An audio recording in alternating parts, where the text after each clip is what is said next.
Qur'ani ilikuwa inaepushwa na mpangilio wa kibinadamu. Hiyo ndiyo sababu ya kwanza. Sababu ya pili, Qur'ani ni kitabu. Kitabu ni lazima kiwe na mukaddima, utangulizi, dibaji. Na katika dibaji, mwandishi wa kitabu chochote kile huyaeleza yote aliyoyaeleza ndani ya kitabu chake kwa ufupi kabisa, kwa ufundi uliokuwa mkubwa kabisa, ndiyo anakwenda kuweka pale katika dibaji, katika mukaddima, utangulizi. Msomaji akikifunua tu kile kitabu pale katika lile dibaji, anapata picha kamili ya kuelewa na kufahamu kwamba mwenye kitabu hiki anakusudia sisi kutueleza nini. Yale yote aliyoeleza ndani ya kile kitabu huyaeleza kwa ufupi zaidi. Inakuwa ndio utangulizi wa kitabu. Na dibaji linakaa mwanzo wa kitabu. Dibaji halikai mwisho wa kitabu. Qur'ani mzima imeeleza mambo matano.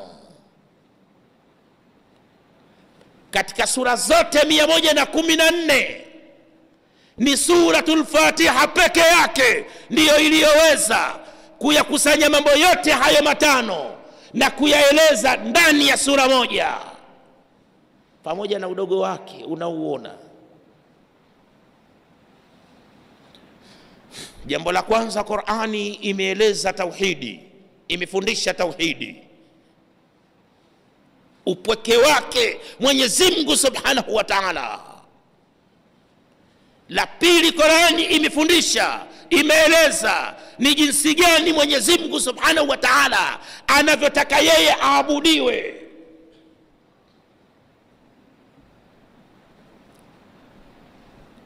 Jambo la tatu, Qur'ani imeeleza ni njia gani aliyoichagua Mwenyezi Mungu Subhanahu wa Ta'ala akawakabidhi manabii wote na mitume wote, wao wenyewe waipite njia hiyo na wawapitishe watu wa umma zao ili wapate salama. Qur'ani imefahamisha ya kwamba njia hiyo ni Uislamu.